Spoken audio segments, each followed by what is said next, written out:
Erika Jayne is shutting down Denise Richards, and Bravo has the receipts. Kyle Richards is also talking about her split from Mauricio, her revenge body, and her workout routine. So let's get into it. Oh, hi, it's me, Zack Peter, pop culture junkie, reality TV insider, published author, and host of the No Filter with Zack Peter podcast. Here I'll bring you all the latest news on the Real Housewives, deep dives into celebrity legal scandals, and unfiltered convos with your favorite stars. I've got you covered. And yes, I always keep receipts. So be sure to hit that like button and subscribe for all the latest tea. Now, let's dive in.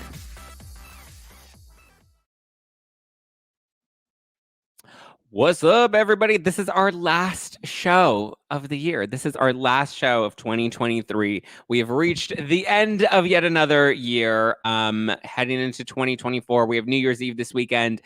Fresh new start come New Year's Day on Monday. So there will not be a new episode on Monday, but we will be back regular schedule come Tuesday, January 2nd, right? Tuesday, January 2nd, I think. Is that? Yeah, I believe that's correcto. Okay. Well, I love you guys, and I'm so grateful to have made it through another year with you. What a crazy, wild, trepidatious year. I mean, look at all the things that we did this year. Wow, we had a lot of crazy adventures. I did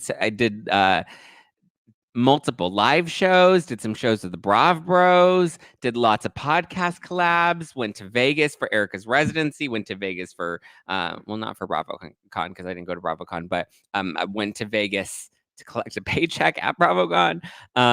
Yeah, it was good.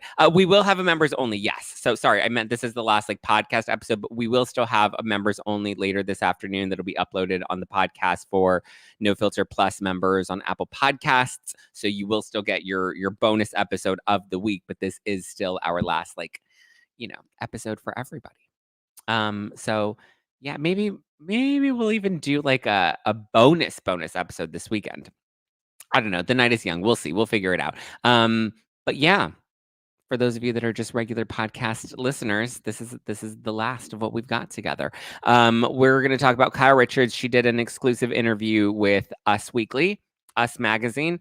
They put her on the cover of their fitness issue. I didn't realize they had a fitness issue, but they're doing a fitness issue and they're talking about her revenge body and how she stays in shape and Mauricio. And then Bravo just released the rest of the Erika versus Denise fight that we saw in Real Housewives of Beverly Hills last week that will be seen again in this upcoming Wednesday, because there wasn't a new episode of Salt Lake or Beverly Hills this week because of the holiday. But I believe everything's back on track. Next week, we have the Southern Charm finale. We have the Salt Lake City finale. We have another episode of Beverly Hills. So it's going to be good. It's going to be good. So, but I did watch the rest of the Denise versus Erika fight, and Denise looks like a fucking idiot. Okay, let's get into it. Let's talk about Kyle. So she opens up to Us Weekly. She talks about how she's basically lost about 15-ish pounds. She doesn't drink at all. Doesn't have any intention to drink, doesn't have any plans to drink. She says that she doesn't think she'll ever drink again. She's traded in drinking with working out, which I get it. Right now I'm working out every day. I kind of hurt my hip from going a little too hard. So I've been trying to stay up with my regular routine while also trying to just take it a little easier so that I can, try to recover. But listen, I'm going hard and I'm ready for it. But Kyle says that she runs, she lifts, and she does hot yoga. Hot yoga is kind of what just helps her clear her mind. So I'm assuming it's more of the meditative side of it. I love doing hot yoga. I haven't done it in a minute, but I think I'm going to get back into hot yoga. I do Orange Theory every morning right now. I go at 6 a.m., which I'm enjoying. I like that I have a good routine up between 4 and 4:30, take the dogs out, do potty time, come back, prep for the show, go to Orange Theory from 6 to 7, come back, take the dogs out for a walk, grab a coffee, come back, get ready for the show, tape the show at 8:30, upload the podcast, take the dogs to the dog park. We have a whole routine down. So Yeah, and I don't know. This was my year of like investing in me. I turned 30 this year. I got LASIK. I did Invisalign. I'm, working out. Listen, there are lots of good positive changes that I've been investing in lately that I think I'm excited for what's to come in 2024 with this right mindset. Okay. But Kyle works out every single day. She says even on vacation, which we saw in Real Housewives of Beverly Hills. She says that she drinks a protein shake for breakfast, snacks in between, snacks on apples with peanut butter, or that she likes string cheese. And then for dinner, she usually has chicken or fish. Um, Chicken or fish, and she likes to cook at home. This is the one part that maybe was a little concerning for me. She says that she likes to cook at home so she knows what is going into her body. She knows like what's in the food because she's the one that's actually prepping it and cooking it. Which, listen, as somebody who has had a history with eating disorders and has been in treatment for eating disorders and has been around other people that have had eating disorders, I know how sometimes when you're going through challenging things and you feel out of control in your life, because a lot of the time it's not about your weight, the weight, it's not about your body, but it's about the need to have control in your life. And so when you get to a place where you're like, I don't want to eat out or I don't want to eat anywhere else because I want to make sure I know what's going into my food, that's where it's a little bit concerning for me. Not making any accusations. I'm not saying Kyle has an eating disorder or not. I know that there's a lot of debate over orthorexia, which is not an official eating disorder. There's anorexia, which is where you either skim calories where you don't eat or you always are trying to burn off your calories. So you're trying to eat as few calories and then you want to make sure you burn them off at the gym really quickly. A lot of people like overdo it on the treadmill or they work out too much, but they're very much trying to track their calories and restrict. That's what anorexia is. It's restriction. Then there's bulimia. Bulimia is the cycle of binging and purging. So people will eat and eat and eat and then purge it all up so that they don't have the calories. Or that they don't have, the food in their system or whatever. And then there's also binge eating, which is when people just eat, eat, eat, eat, eat, eat. I've struggled with all of it. When I was younger, I was very much a binge eater. That was kind of my comfort as a kid was just food, food, food. And I would eat, eat, eat, eat, eat. Then I gained a lot of weight. I was very insecure with my body in like middle school. So then it turned into bulimia. And I struggled with bulimia very badly from high school all throughout college. And then in college is when I started to restrict. And that's where I kind of fell into the category of anorexia. I ended up, sorry if this is triggering for anybody, but I ended up going into privately, secretly checking myself into a treatment center where I was clinically diagnosed with bulimia and sought treatment there and continued to work on myself and educate myself about food and nutrition and really kind of work on things. And now I've definitely made my peace with food, with my body, with my relationship to food and with my body. And like I said, it's always very much about the control factor, right? And or also just like kind of feeling like you need an outlet. Like when I was in the cycle of bulimia, it was like I needed that physical release to feel because I was holding so much in and I didn't want to let it out and I didn't want to trust anybody or lean on anybody. And I was just dealing with so much pain inside of me that I needed to just release it. And so that physical release felt cathartic, because you would again, sorry if this is gross or triggering for anybody, but it was like that physical letting go and letting out to the point where even you kind of deplete your body because then my body was exhausted by the end of it, and just really run down. But it was just like, oh, it just felt so depleting. And then the restriction was really about like the control and trying to count every calorie and trying to make sure I can control the number on the scale. And for a long time, I had to like, not weigh myself. I mean, I started weighing myself again recently because I've been able to make peace with the scale and my relationship with the scale and not have it control my life or the number on a scale control my life. Whereas before, I was very much like addicted to the number and it was like a very specific number that I would have to hit. And again, it's all about control. So when I'm hearing Kyle talk about, being very regimented and, making sure she's very particular about her food, that does, scream a little cause for concern. But, listen, her journey is her journey and, hopefully she's doing it all for the right reasons and, is staying on track. I know she's been going through a lot with the loss of her friend and now her marriage and all of that stuff. So, but orthorexia is an unofficial eating disorder, but it's basically, and it's actually pretty common here in LA.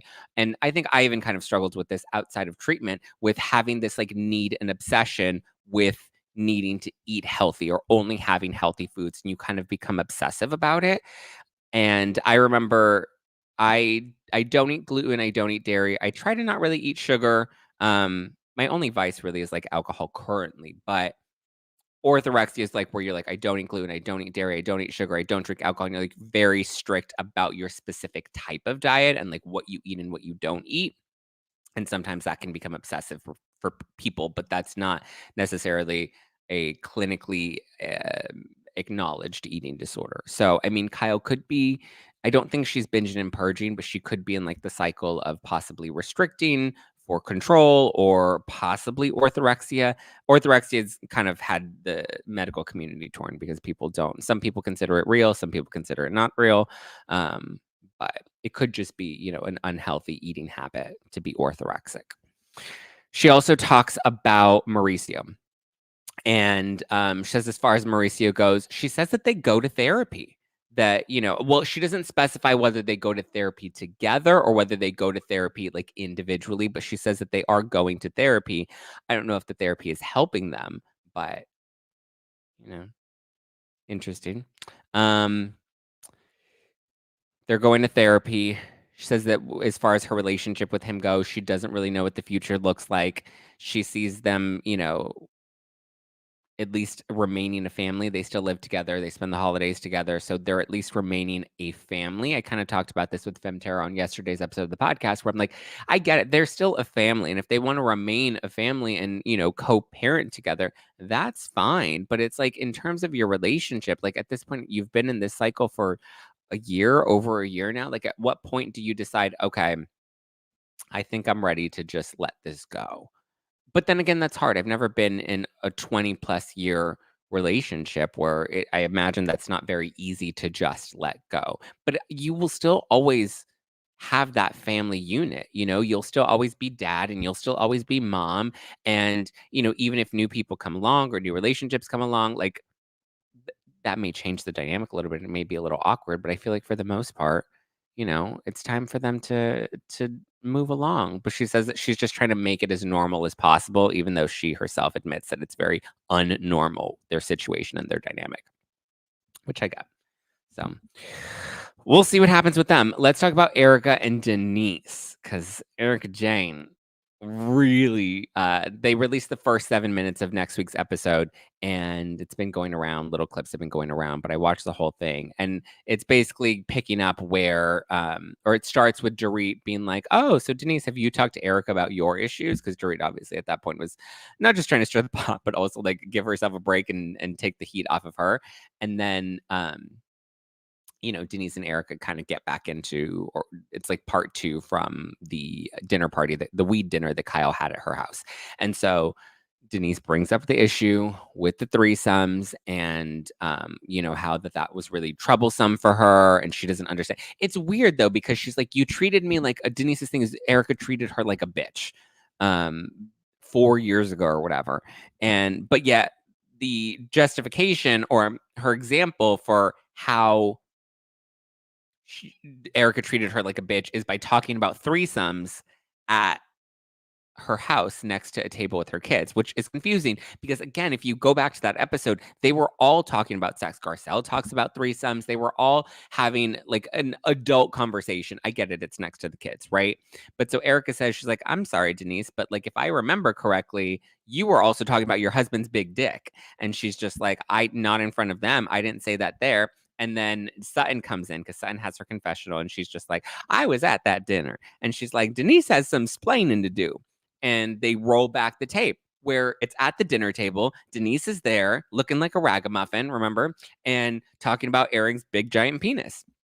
Not only that, but it's like, I get it. You don't want to talk about it at the table right next to your kids, but also at the same time, like you're talking about it on national television where your kids' friends are likely going to see this. Like it's going to be talked about. Everybody was talking about Aaron's big dick, remember? And then there was that photo of him laying in bed and there was like an outline of his dick and people were like, oh my God, is that his dick? And then she had to take the photo down. So I don't understand. Also, their dad's Charlie Sheen. Remember Tiger Blood winning hookers? Like, insane. Like, the whole thing to me is just cuckoo crazy because I'm just like, what is her issue? Like, she clearly went in there with an agenda because they rolled the tape. They show, well, one, Garcelle was also talking about threesomes, but like that wasn't an issue for Denise. And then Denise talking about Aaron's big dick. That wasn't an issue for her. It's weird that she's only putting Erika in the hot seat for this. But so Erica's like, and then the next day, she's like, we went to coffee. And when we went out to coffee the next day, you brought it up and I apologized to you. And then Denise is like, I didn't bring it up. And Erica's like, yes, you did. And she's like, no, I didn't. And Erica's like, yes, you did. And she's like, no, I didn't. And then they roll back the tape. And then they show that Denise brings it up. She's like, oh my God. So I had to have a really awkward conversation with Sammy, who's now on OnlyFans. I had to have an awkward conversation with Sammy, who overheard some things from our conversation. Erica's like, oh my God. She's like, oh my God, I know I have the dirtiest mouth. And she's just like, yeah, I had to have a weird conversation with her and explain these things to her. And Erica's like, listen, I'm sorry. And Erika apologizes to her in that moment. We don't have footage of Garcelle apologizing to Denise for talking about threesomes at the table, but we do have that moment where Erika apologizes to Denise directly and on camera, and it played out on the show. I think if anybody needs to watch the show back, it should be Denise. But again, I don't understand how these moments are Erika treating Denise like a bitch. That's what I don't get. And so Denise is picking this fight with Erika. But I mean, I guess now it makes sense, right? Sammy happened to overhear this conversation about her mom's friends having threesomes, and then Sammy ended up on OnlyFans. So here we go. But it's just like, I don't know. But also, again, like, what do you think your kids don't like? You are Denise Richards. You're Wild Things. You're also now on OnlyFans, showing your titties and your clitty and you like all these things. And it's just like, what do you? I'm confused. None of it makes sense. And this time, Denise was just drinking her tea. She wasn't slurring her way through it. And Erika's like, listen, you came in not able to string two words together. And what? Also, it's not Erika's responsibility to parent Denise's kids or not parent Denise's kids. Like, it's not Erika's fault. If Denise didn't want adults having an adult conversation with kids around, then she shouldn't have had the kids around. So I don't know what she wants, but listen, she should be raising some of her OnlyFans prices because $7.99 is a deal. Yeah. But it's just funny because they roll back all of the footage, which counteracts everything that Denise is claiming. But it was also just interesting that that's what Denise kept saying to Erika at Kyle's house was, watch the show back, watch the show back, watch the show back. And so now here we are watching the show back, reliving all these clips. And the only one that should have been watching the show back was Denise. So Denise came in, she was looking for a fight, and then it takes a turn because then Denise is like, well, Erika's like, I didn't want this fight. You wanted this fight. You came to pick this fight at Kyle's house. I didn't give it to you then. I apologize to you then. Now here you are again, wanting to get this off your chest. So please get it off your chest. And then, and Denise finally has an opportunity to get it off her chest. I mean, sorry, I was going to make a dirty joke, but I don't want to make sure any of Denise's other children end up on OnlyFans. So I'm going to refrain my dirty jokes. But Denise then, Erika's like, you're the one that picked a fight with me. And then Denise is like, no, you're the one that wanted this fight. And Erika's like, why would I want this fight? And she's like, because you're trying to deflect from all of your stuff and all the Girardi scandal. And Erika's like, what? She's like, no, I'm not. How have I deflected from any of that? She's like, the last 2 years on this show has been nothing but dissecting that and questioning me about that. And I've been living it out for the past 2 years. So please explain to me how I'm deflecting. And so she's like, you needed this to get it off all the other shit in your life. And Erika's like, I really did not. Like, my life is doing okay. Like, I don't need any deflection. Like, you're the one that wanted to have this conversation. You were the one that brought this up to begin with. So, and I don't think Erika is deflecting from it. You know, she's been held to the fire for again the last 3 years. And then Denise references, she's like, oh, like, you didn't know that there was $20 million that was put into your bank account. And I'm like, are we really going there again? First of all, that is a story that is 2 years old, right? That was an accusation that was disproven. Like, and I've explained it a million times on this show because I've dissected it a million times. And to refresh everybody, maybe if Denise is watching this, Carl, I subscribe to your OnlyFans, loving that cooch. let me educate that gooch cooch. $20 million was not deposited into Erika's account. It was, I believe, over the course of 12 years that Tom was writing it off in their taxes. That money that was being spent on Erika was being written off as loans from Girardi Keese to EJ Global, which was Erika's LLC, as Erika Jayne. So it wasn't that the $20 million never went into her bank account. We don't know what money ever went into her bank account because all she had was one Amex that Tom was paying for. So as she was charging things to the Amex, glam, clothes, whatever, Tom's then taking those and writing them off as, oh, well, Girardi Keese is loaning EJ Global this money. And then at the end of the day, if they don't get their money back, then that's just a loss in their books, right? So there was never $20 million that was deposited. But that's why stupid people say stupid shit. And we had so many of those people who were like, oh, the 20 million, the orphans and the widows, which also another clarification, because somebody said this the other day that like, oh, Denise should have made a comment about the orphans and the widows. And that would have really stuck it to Erika about all the hundreds of millions that she stole from the orphans and widows. And I'm just like, oh my God, like if you're going to say, like, make sure you understand the details before you say stupid shit, because then you look like a fucking moron. The orphans and widows, number one, have already been paid their money. They've already received their money. And it wasn't hundreds of millions or tens of millions. It was 2 million. Okay. That lawsuit didn't even come in until 2020.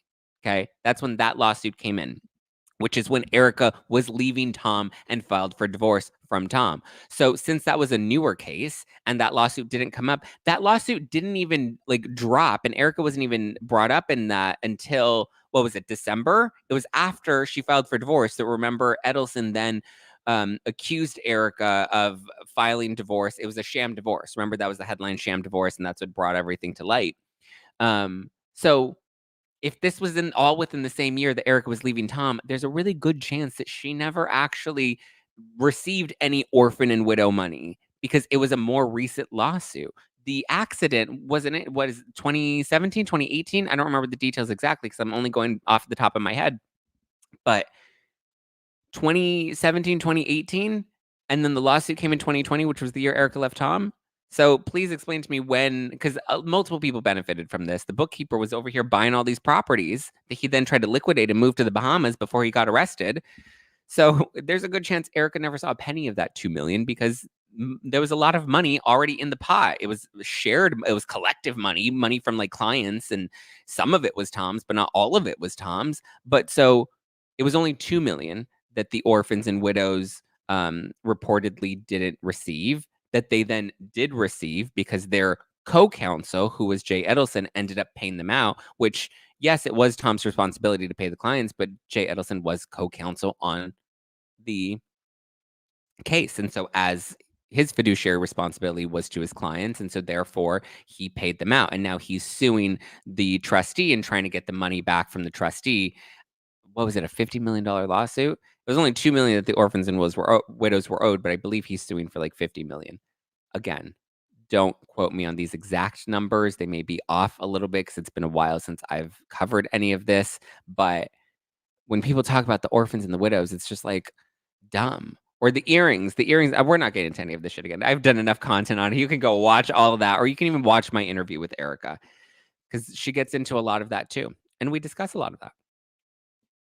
Oh, yes. Okay, this is a good point. So Joe Mendoza said it was pretty hypocritical of Crystal to say the old Erika is back. During Kathy's dinner, when Erika said, or what, Crystal said that was exactly how she would have reacted. Contradict much. Crystal is a walking contradiction. Crystal just wants to do, and this is where I think Erika was right when Erika was telling Crystal when they were in Aspen last year, she's like, what, you're just doing this because you think it's cool to be on the side of these alleged victims. And Crystal was like, I don't think it's cool, but it's like, but you do, you're doing, so many people, it was so much virtue signaling. Nobody cared to know the details. Nobody cared to actually look into any of the accusations. Because again, anybody can make an accusation about anything. So yeah, it was hypocritical, and Crystal is hypocritical, and she just doesn't fit in with these women. She just doesn't really fit on this show. And I'm just like, we need to find somebody else to replace Crystal. I've liked Crystal. I've rooted for Crystal, and she just continues to disappoint. I'm hoping that she does bring a little something more, but old Erika is back. It's just, that was, interesting. Marigold says, can't wait for her to bring up Erika's $7 tickets for her residency at the reunion. I mean, listen, none of them have a residency, whether the tickets are $7 or $50 or whatever. Here's the thing. I purchased a table for that weekend. I did not pay $7. I paid $1,000 for 4 people. We had a great time. We had we got to enjoy dinner at the House of Blues. Our package came with drinks. It was a VIP package. I went on Ticketmaster, or was it Live Nation? I went on Live Nation. The ticket prices were there, the actual ticket prices, just because there were some discount websites that were selling standing room tickets for $7 doesn't mean that you didn't have actual ticket prices that people were paying for. $7 was a standing room ticket. You're standing by the bar. You get into the House of Blues, but you're standing by the bar. Lots of these venues do that. Lots of these comedy, like the Improv and all that, where so many people do their live podcast tapings. A lot of them are really just trying to fill the room with as many people as they can possibly bring in so that people are buying drinks at the bar and buying food. That's why when you have a comedy show at like the Laugh Factory, there's usually a 2-drink minimum. Sometimes people get comp tickets, but there's the understanding that there's a 2-drink minimum. That way the bar makes their money. I know how these things work. I've done numerous shows at City Winery and the Bourbon Room, and I know how these venues work. I don't get why everybody's so caught up on $7 for a standing room ticket to see a show. It's Vegas. You're gonna get cheap tickets to stuff all the time. Whatever. Either way, performing at Vegas isn't something anyone can just fucking do. Who cares if it's $7? Thank you, Britt. That's my point. All these losers that want to talk about the $7 tickets are losers that'll never be on stage in Vegas. So what do you care? It's better than selling your coochie for $7 on the internet. Sorry, $9. I paid that price. I saw that little cooch. Listen, when I tell you guys, I thought Lisa Rinna had some iconic lips, and then I paid $9 on Denise Richards' OnlyFans. I was like, wow. Okay, now I see what Aaron be macking on these days. Okay. But yeah, she brings up the 20 million, and Erika's like, yeah, that's been disproven, and the government has already proved that that's been disproven. So there you go. The fight ends because Kim's like, all right, I'm gonna excuse myself, and so she ends up excusing herself from the party, and then Erika's like, yeah, I'm done with this, Denise. I don't care about having this fight with you anymore. I'm moving on. And then Kyle, after Erika leaves, Kyle's then like, oh, well, I don't think it's cool to bring up, kids. I just think kids should be off limits, blah, blah, blah. And then Garcelle's like, well, why didn't you say that to defend Denise? And Kyle's like, why should I have said that to defend Denise? She's like, nobody defended me the other night when you guys were all coming at me about my marriage. Nobody jumped in and was like, hey, this isn't cool, to insinuate that maybe Mauricio cheated on me and bought me this ring. She's like, if this is the game that we're playing and it's every man for himself, then you know what? This is the game that we're playing and it's every man for himself. If you guys don't want to back me up, then I'm not going to back you up. So it is what it is. And she's like, listen, it was for them to work out. Everyone thought that me and Sutton needed to work our stuff out and nobody defended me. And Garcelle's like, well, I didn't defend her, which she says in her confessional, not to Kyle's face. She says it in her confessional. She's like, well, I didn't defend her because I also had questions about Kyle's marriage.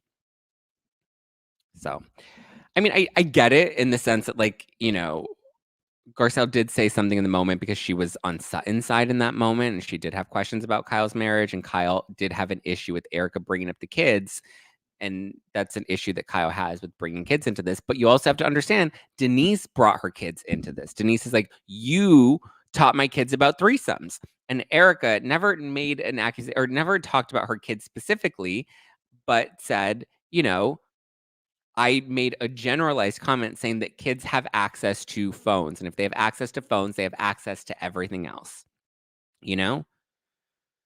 So, I don't know. Denise brought her kids up and she accused Erika, or she linked Erika to her kids. This is the hard part. It's like when housewives bring their kids into the conversation and make accusations, then it's like, what do you expect? Truly, what do you fucking expect? When Garcelle brought up her kids and how she doesn't trust her kids around the other women, she brought her kids into the conversation. When you open that up and you serve them on a platter on this table, people are going to have a reaction, you know? But Garcelle and Sutton didn't speak up when Denise kept denying that she didn't talk about Aaron's dick. That's the other thing. Again, hypocrisy, because Sutton says that in her confessional, but Sutton didn't say that in that moment, you know? So that would have been a great opportunity for her to do it. Yeah, I think they do use Erika as the scapegoat. Joe Mendoza drops a super sticker and says, "Whose lips are more iconic, Rinna or Denise?" I mean, listen, they're both very plump. So, I mean, maybe Rinna should send Denise some Rinna Beauty, some fresh gloss. That way when Aaron's ready to give her a smooch, it's glossy and it's looking. She stole Hillary Duff's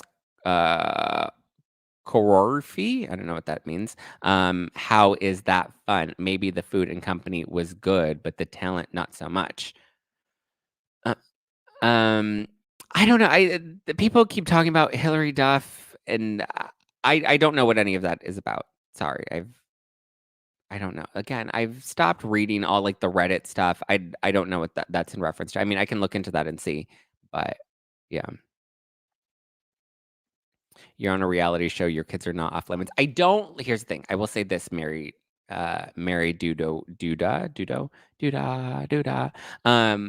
It's challenging because, you don't want kids to be brought up into the conversation because it's not fair when they're younger, right? And it's not fair. Like, I don't think you should bring the young kids into it. But if your kids are an adult and they're making adult choices, that's a little different. That's like Teresa and Gia on Jersey. Gia's grown. Gia inserts herself into the drama. So when that happens, then you're grown and you're inserting yourself into the drama. And I think when it comes to Sammy, Sammy's grown. Sammy's on OnlyFans. You can't have this hypocrisy of being like, oh, my kids are, Fabergé eggs that don't have experience. They don't know what a threesome is. When it's like, it's all out there. I mean, listen, Britney Spears had that song, Three. That was the name of the song, Three. Peter, Paul, and Mary. 1, 2, 3. Peter, Paul, and Mary getting down with 3. P, everybody loves. So threesome talk is out there. What is it? Britney Spears is it? Whose fault is it if the song is playing on the radio? Who are you gonna blame? Erika? Who are you gonna call? Ghostbusters? Like, what are you gonna do about that? Like, your daughter is clearly, aware of things, but do you like Sutton? I do like Sutton. I've said that many times, Karen. I like Sutton. Listen, every time I've ever met Sutton in person, she's always been very lovely to me, been very sweet to me. And so in person, but so has Garcelle and Crystal. When I saw Garcelle and Crystal for the first time and I met them at Kyle's white party back in April, May, very lovely to me, said hello to me, like, were very kind to me. And I was like, well, I don't know if I'm gonna approach them because I don't think they like me. But they were very lovely to me. So as people, my experience with them has always been great. On the show, I do have opinions about the show, but listen, it's an ensemble show. There are certain, fights and discussions. And so I have opinions about the characters on a reality show, but I do like Sutton. And when it comes to the show, Sutton brings something unique to the show. She's always stirring up the drama. She's quirky. She's interesting to watch. She kind of irritates me sometimes, but she's quirky and interesting to watch. So yeah, I enjoy Sutton, both in person and on the show, even though she does frustrate me sometimes with some of her choices because she always puts her foot in her mouth. If you don't want kids brought up, don't bring them up with the ladies to beef up your storyline. Yeah, I agree. Listen, Denise went there with Erika. Denise is like, my kids, Sammy overheard you talking about threesomes. And Erika's like, okay. And she's like, and that was not cool. And Erika's like, okay. Isn't she on OnlyFans? So what's the issue? Like, your daughter seems to be pretty sex positive, and after your daughter joined OnlyFans, then you joined OnlyFans. So what is the issue? Denise has posed for Playboy, hasn't she? She was in Wild Things. Like, it's Denise fucking Richards. Like, ask Brandy. Brandon knows. Yeah, when adult children are on the show, I think it's fair game. When adult children are on the show and choose to participate in, whatever, and again, make adult decisions. G has inserted herself in the drama. The Manzo kids have inserted themselves into the drama. Brooks Marks has inserted himself into the drama. I don't like talking about children, but when your children are making choices that are then brought up on the show, and when Denise is talking about, her kids being Fabergé eggs that don't know what sex is, I have questions. Thank you, Britt, for the super sticker. Get a Britt, get a girl, get a girl, get a girl. It's so ridiculous because Charlie is the dad, as though Sammy doesn't know anything. Yeah, didn't Denise tell the story about how Charlie brought a hooker to Thanksgiving? Like, come on. But you're gonna be mad at Erika? But again, she was mad at Erika because she said Erika was being a bitch to her. And Erika's like, 4 years ago, I was a bitch to you. What did I do that was so bitchy to you? Now, I know that there was conflict between, Erika would get annoyed and the other women got annoyed with Denise never wanting to confront things or face things head on the show. Because remember, her and Aaron would always exit the scene. They wouldn't want to talk about things. They wouldn't want to address things. And so I know that was frustrating for Erika and some of the other women. So she could have said that. She was like, listen, there's so many times where I try to have conversations with you guys and you guys would keep pushing things and she could have brought that up, but she didn't. Not when she was slurring and not when she was not slurring. But listen, Denise came looking for a fight and then was mad that she lost the fight. Did Denise bring up her daughter's OnlyFans? In the press, she did.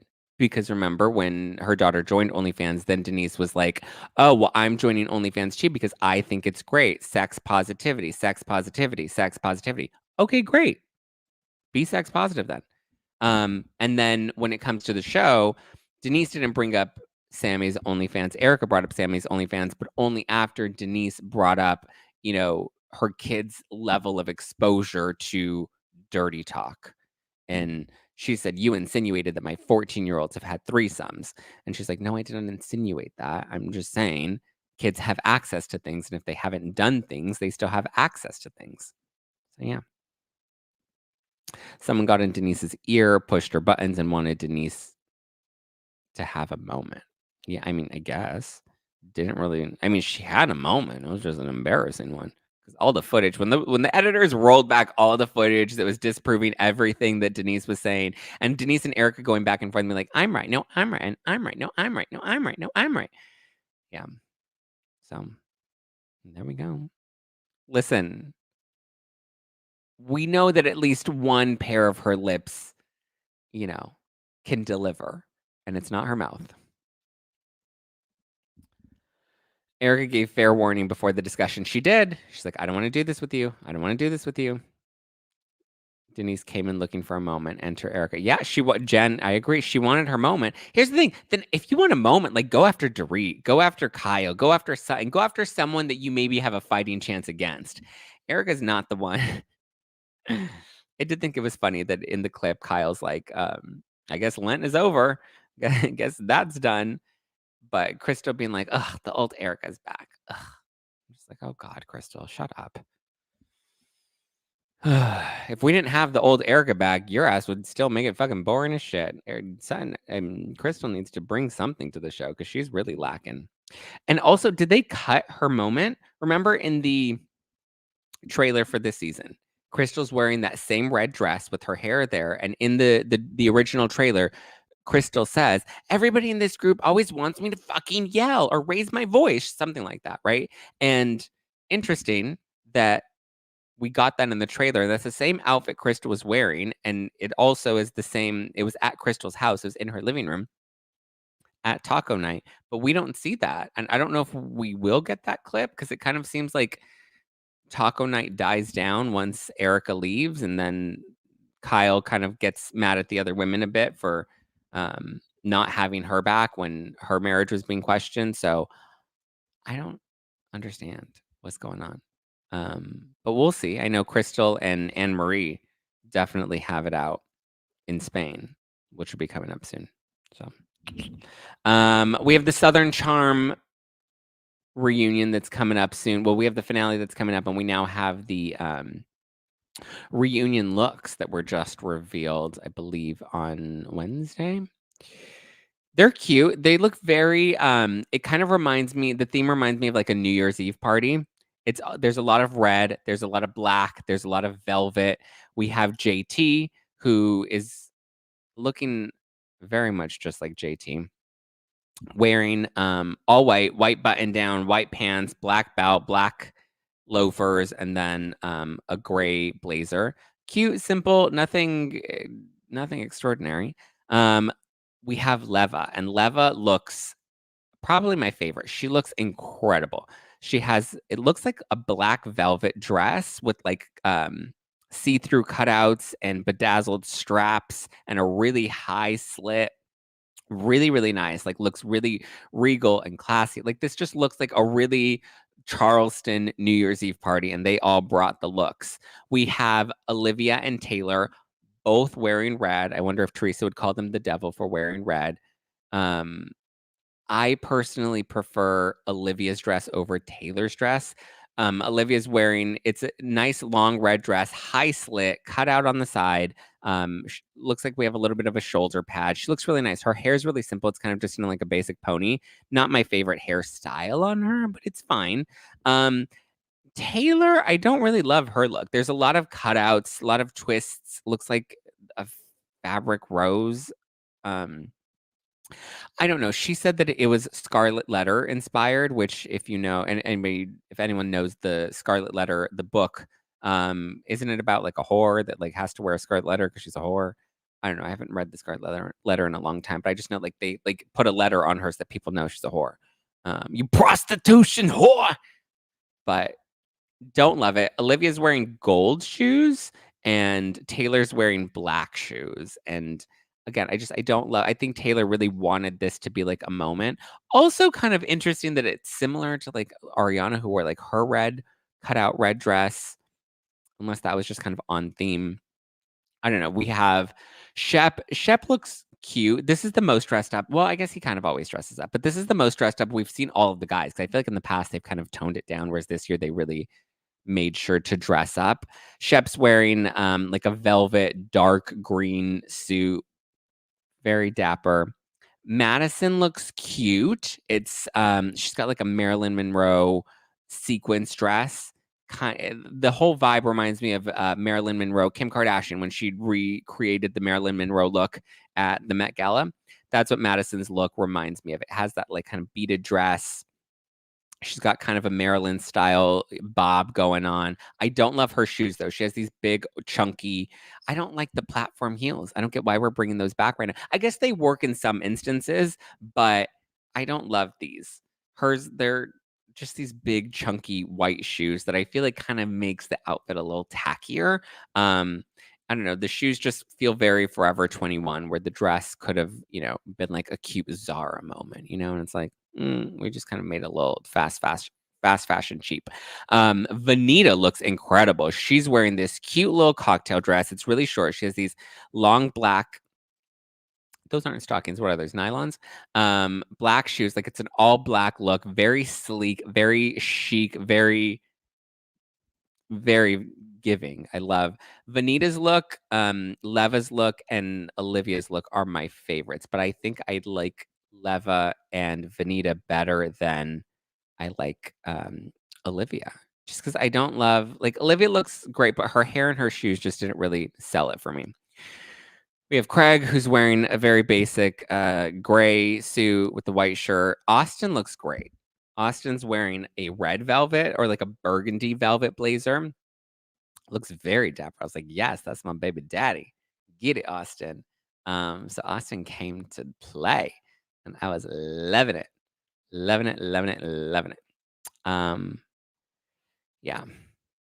White block platforms with gold shimmer is not the vibe. I agree, Mallory. Like, it just didn't go together. I hate that Austin looks so dapper. I don't hate that, Britt. I love that Austin looks so dapper because I'm like, ooh, yeah. Ooh, yeah. Now take it all off and just wear the velvet red blazer.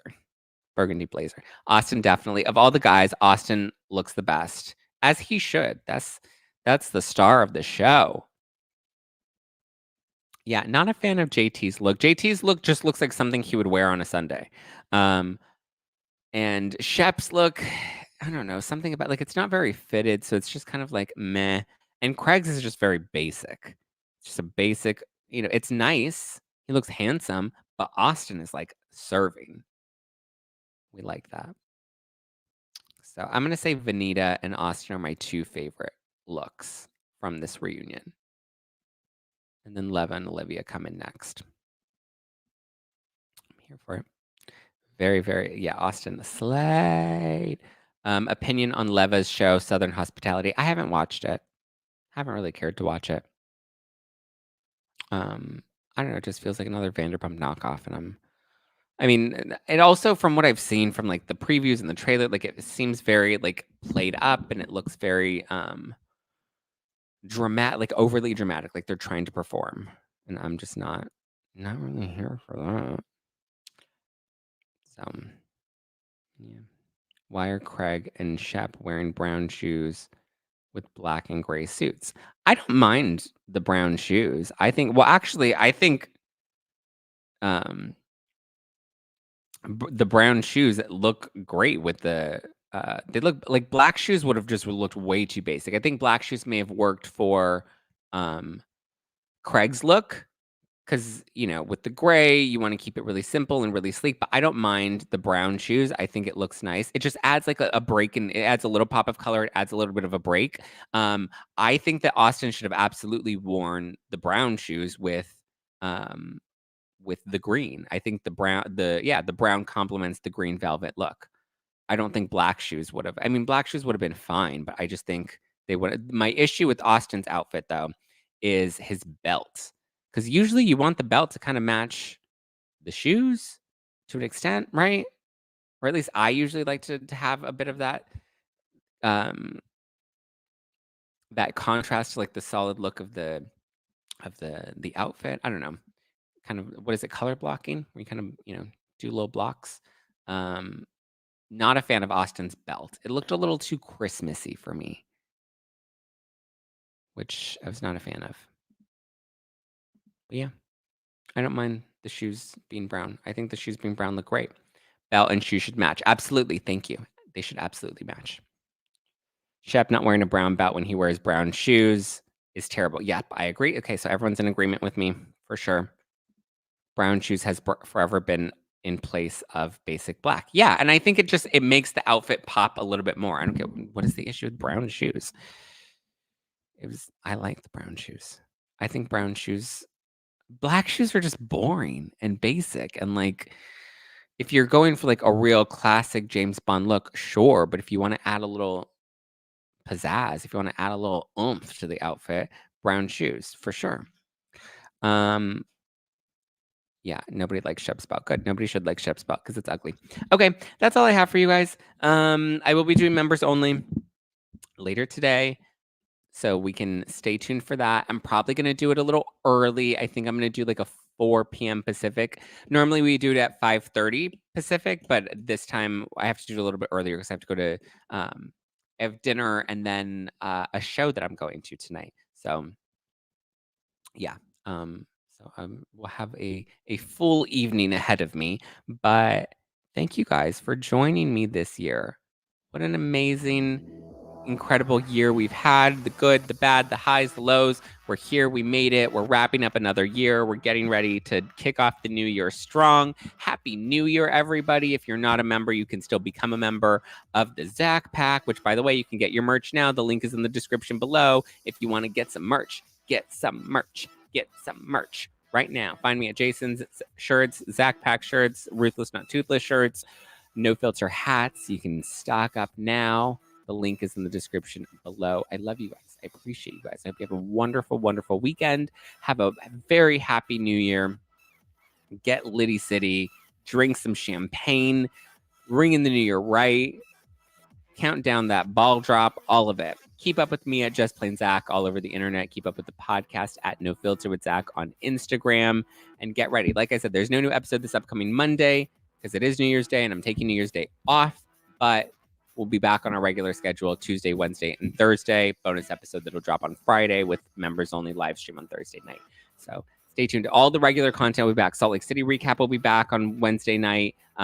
Ringer reality TV recap of Southern Charm and Real Houses of Miami will be back. So you'll get all that regular content starting up again next week. All right, guys. I love you. I appreciate you. And I will talk to you soon. Ciao for now. Bye.